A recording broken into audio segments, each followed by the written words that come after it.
Welcome to Spooktacular season. Was that creepy? I don't know. Anyway, we are going to be starting a brand new series. I'm going to try, like, every Friday have a spooky video where we're basically just going to do, like, a get ready with me. But I'm gonna, like, we'll have the intro, we'll have the outro, and, like, the way that I want to do it, and, like, if it doesn't, like, work out, if you guys don't like it, let me know, and I'll switch it up and do another, you know, edit on it. Maybe not on this one, but, like, the future ones I will do a different way. But what I'm gonna do is I'm just going to speed up the whole get ready with me and voice over the spooky story and, like, kind of make it spooky lighting and stuff. Like, it's gonna be creepy. And I'm also gonna do, like, some weird stuff with makeup right now, so it's gonna look weird anyway. Hi, welcome to my channel.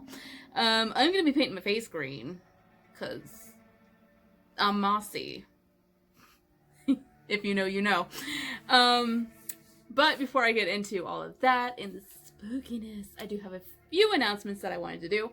So one of my brands that I am an affiliate with, which is in my link tree, well, it was in my link tree, it's not anymore because the brand has closed. So Beauty is You, which was a Canadian brand, which I really don't feel like a lot of people were ordering from anyway, because she's had a lot of health issues in the last several months, so I wasn't really promoting her because I didn't want to be like, bye, and then, like, you guys didn't get your package.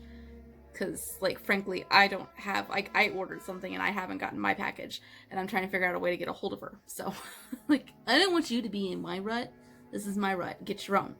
So, haven't really been promoting her, and then she announced that she was going to close up shop anyway because of, like, her health issues have gotten worse, and so, sad, but I have a new code.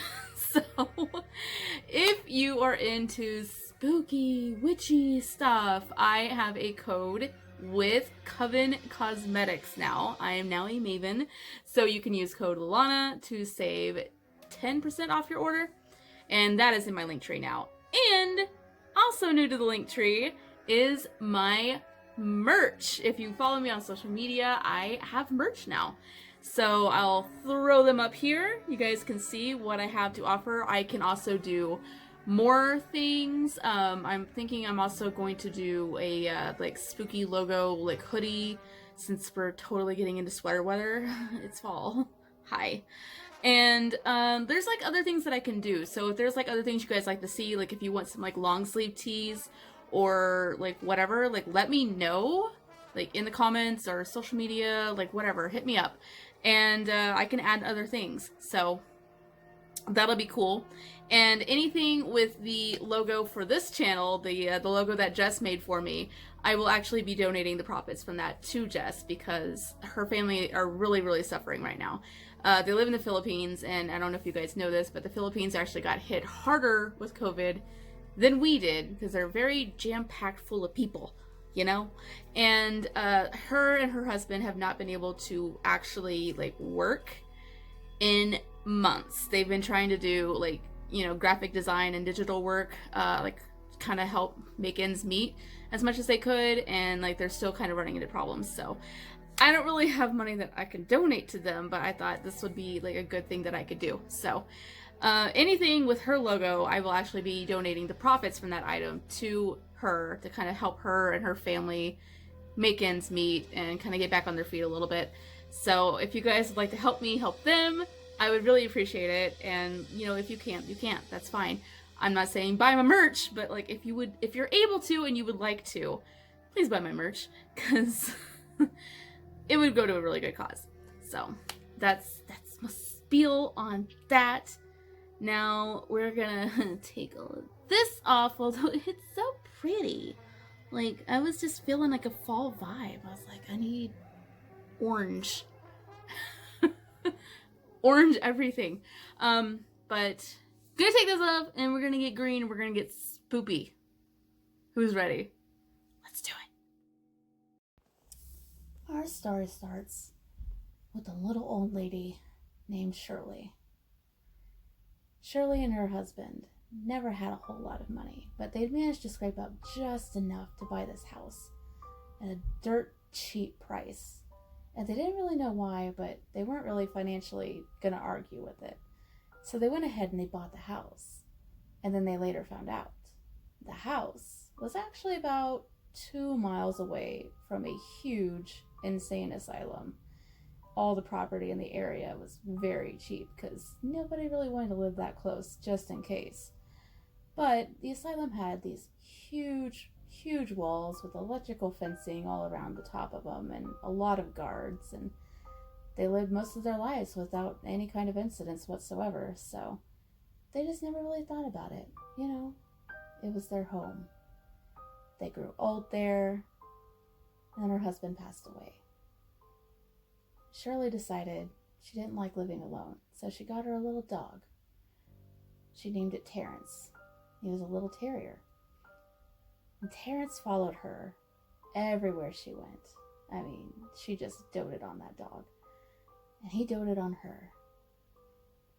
Well, there was one night, there was just a huge line of storms, just one after another, pounding the entire state almost, it felt like. And she couldn't really get to sleep because it was just so much thunder and lightning, and the wind would just burst against the house. It was like, she thought every burst of wind was a tornado or something, so she was listening to a radio, and they were giving updates on the storm, and there was all kinds of trees down and power lines down, and she was just really kind of scared. Finally, there was a break in the storms, so she took Terrence out so he could, do his business. And while she was outside, she thought she heard something, but she thought it was just the wind or maybe some distant thunder. Just dismissed it. It was nothing. Terrence got done. They went back inside. She locked all the doors down just in case the wind tried to blow them open during the night. And then the power went out. The storm picked up again. The wind was just crashing against the house. Thunder was just booming. There was no way she was going to be able to go to sleep. So she stayed up just a little while longer, but Terrence decided he better go on to bed. So she stayed up, lit some candles, listened to the radio. No good news. More power lines down, more trees blocking the roads. Everyone urged to stay inside, take shelter.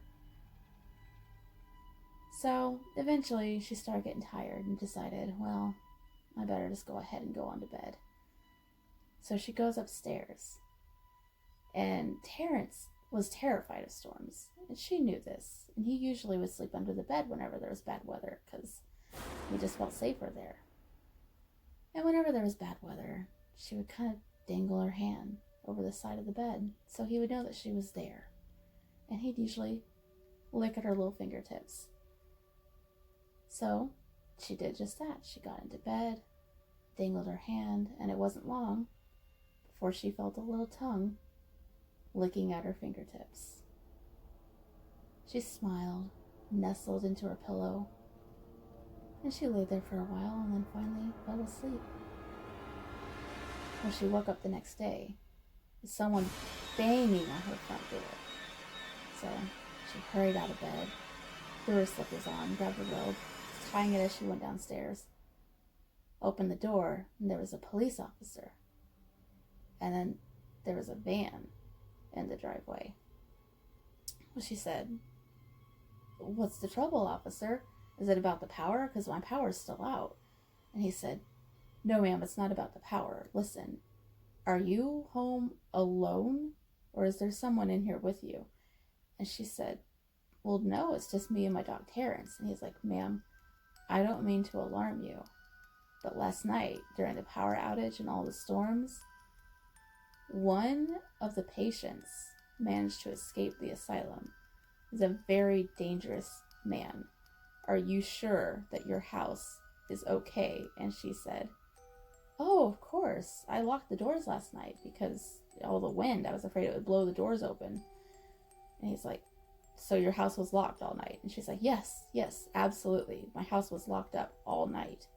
And he's like, "Okay, well, if you know of anything, please try and contact us. And she's like, well, power's out still. And he's like, oh, right. Okay, well, if you see anything, as soon as your power does come back on, please call the station, let us know. So they left. She went back inside and locked the door behind her, because can't take any chances.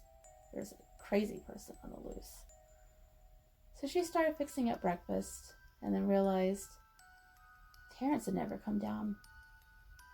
So she went back up the stairs, calling for him. Nothing. And she thought, well, that's really odd, but there were storms all night, so maybe it was just his nerves, and he just didn't feel safe coming out from under the bed yet.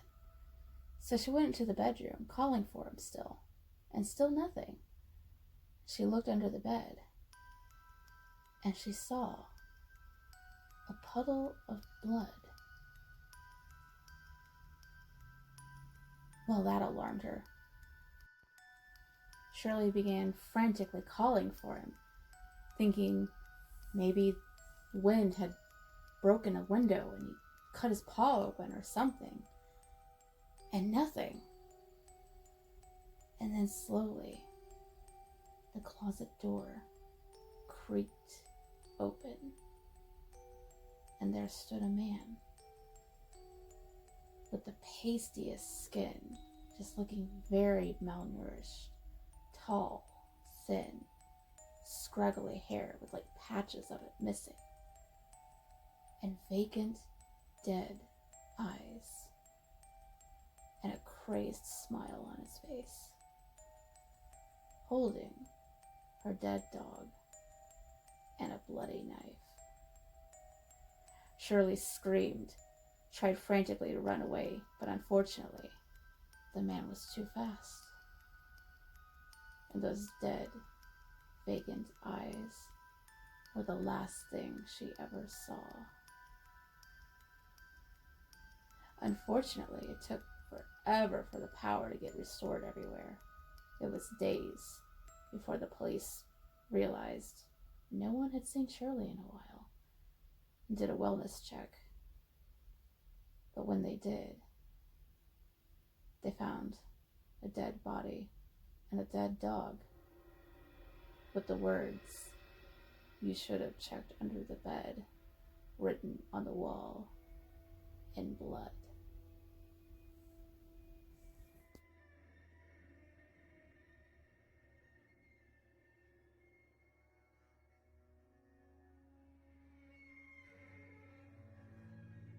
And here's our finished look.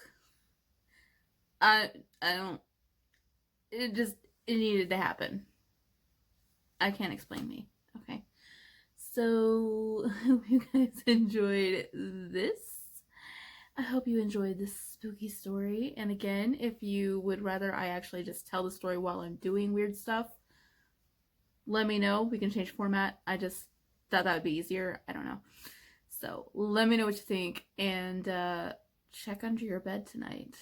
Make sure your doors are locked. Are you sure they are? Hopefully I see you next week.